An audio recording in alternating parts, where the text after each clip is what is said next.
ایک وبا پیدا ہو گئی، بیماری پیدا ہو گئی طاعون کی، جس میں لوگوں کی موت ہونے لگی،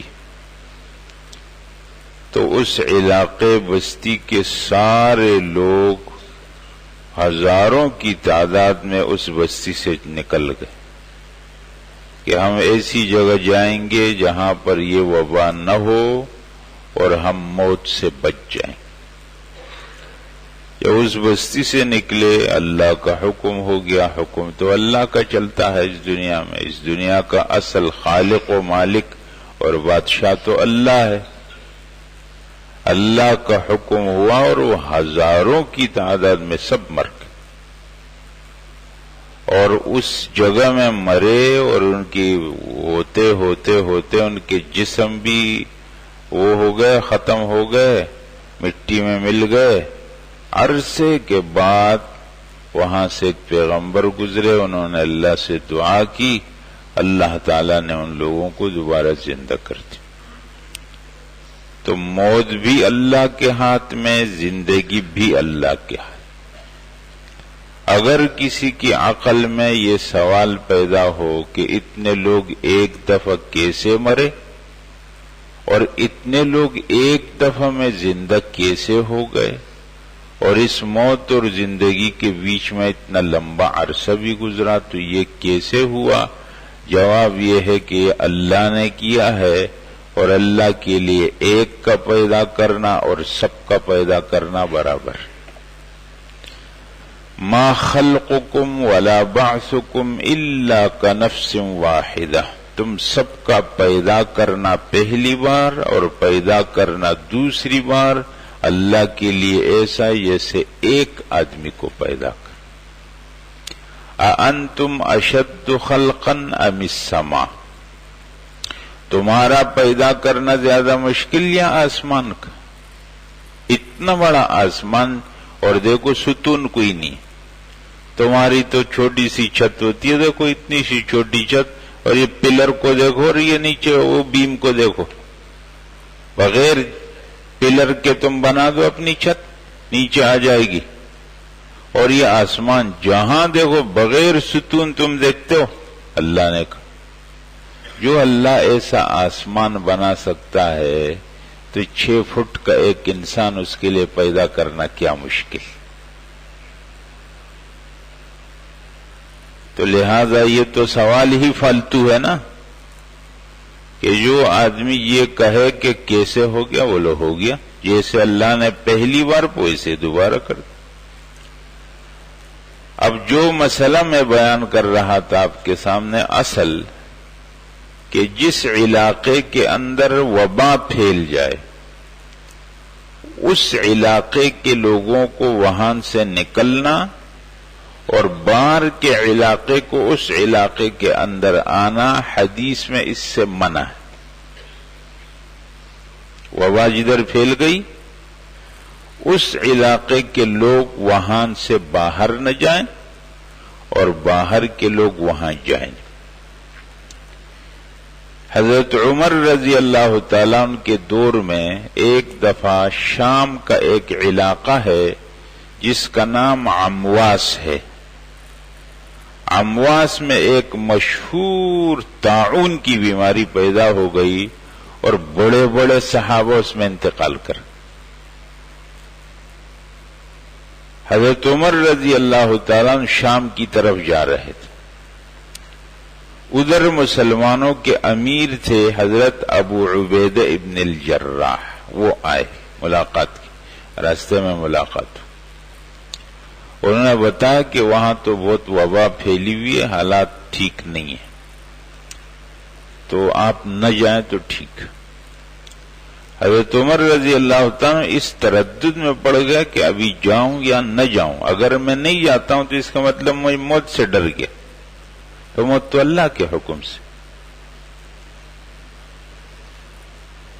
اور ادھر مسلمانوں کے مشورے بھی دو ہو گئے، مطلب کچھ کہہ رہے تھے کہ اب جائیں، کچھ کہ نہ جائیں، اب فیصلہ کس پر ہو جائے۔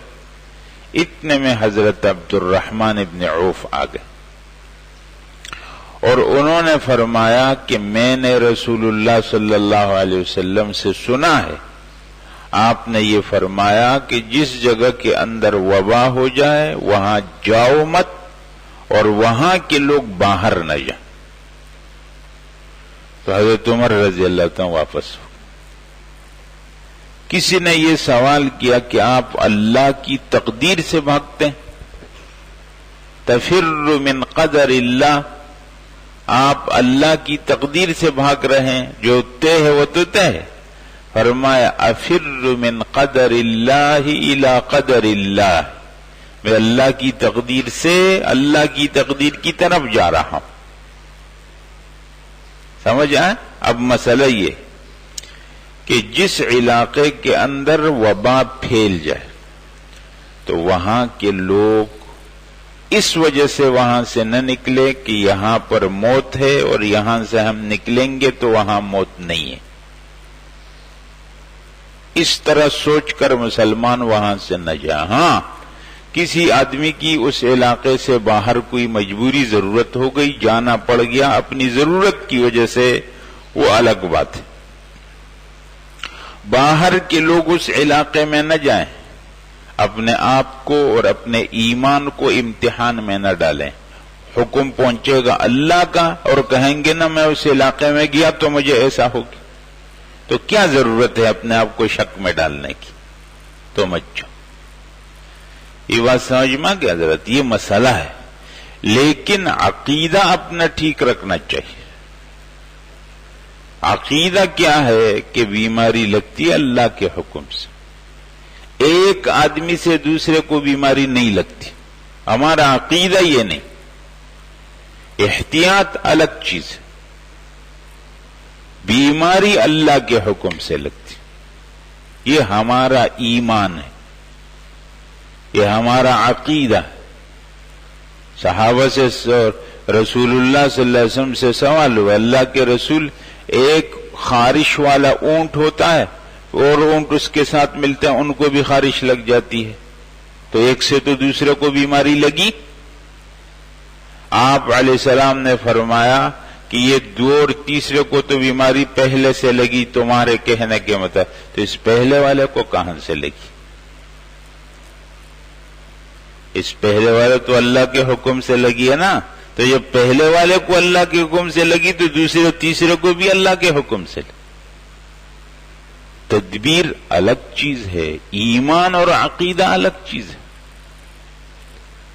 اس لیے آج کے زمانے میں یہ جو وبا پھیلی حقیقت اللہ کو معلوم ہے، پر اسرار ہے، لیکن اتنی بات ہم کہتے ہیں حضرات، آدمی جو بھی تدبیر کرتا ہے وہ اس کی مرضی ہے، ماسک لگاتا ہے، کچھ اور کرتا ہے، کچھ اور کرتا ہے، اس کی مرضی ہے، اس میں ہم کچھ نہیں بولتے، لیکن کم از کم عقیدے اور ایمان میں فرق نہیں آنا چاہیے، غلط باتیں نہیں کرنی چاہیے، اور کسی پر اپنی اس فکر کو مسلط کرنے کی بھی ضرورت نہیں۔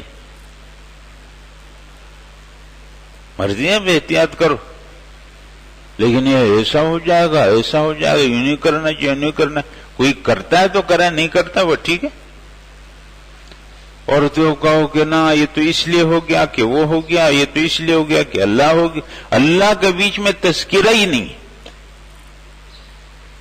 اگر کسی مسلمان کی زبان پر یہ باتیں اتنی کثرت سے آ جائیں گی اور اللہ کا ذکر بیچ سے بالکل نکل جائے گا تو ہم سمجھیں گے کہ اس آدمی کے ایمان اور عقیدے میں گڑبڑ ہے۔ آدمی تو اللہ کا نام لیتا ہے نا بھائی، اللہ سے دعا بھی کرتا ہے، جس تدبیر کے پیچھے دعا نہیں، یہ سمجھ لو اچھی طرح، جس تدبیر کے پیچھے دعا نہیں ہے، صرف تدبیر پر اعتماد ہے، اس کا مطلب اس آدمی کا اللہ پر ایمان بھی ٹھیک نہیں، یہ صرف اس تدبیر کو مانتا ہے، مادہ پرست آدمی۔ اپنی تدبیر کرو، ضرور کرو، لیکن اس تدبیر سے 2 حصہ زیادہ دعا کرو، 1 حصہ تدبیر، 2 حصہ دعا، تب پتہ چلے گا کہ اس آدمی کا اللہ پر کیسے ایمان۔ تو یہ باتیں بالکل اپنا دوائی کرو، علاج کرو، احتیاط سب چیزیں کرو، لیکن اپنا ایمان اور عقیدہ خراب مت کرو، زبان سے غلط باتیں نہیں کرنی چاہیے۔ اللہ کی بڑائی بولو، اللہ جو کریں گے وہ ہو جائے گا۔ اتنا زیادہ مایوس ہونے کی ضرورت نہیں ہے، پریشان ہونے کی ضرورت ہے۔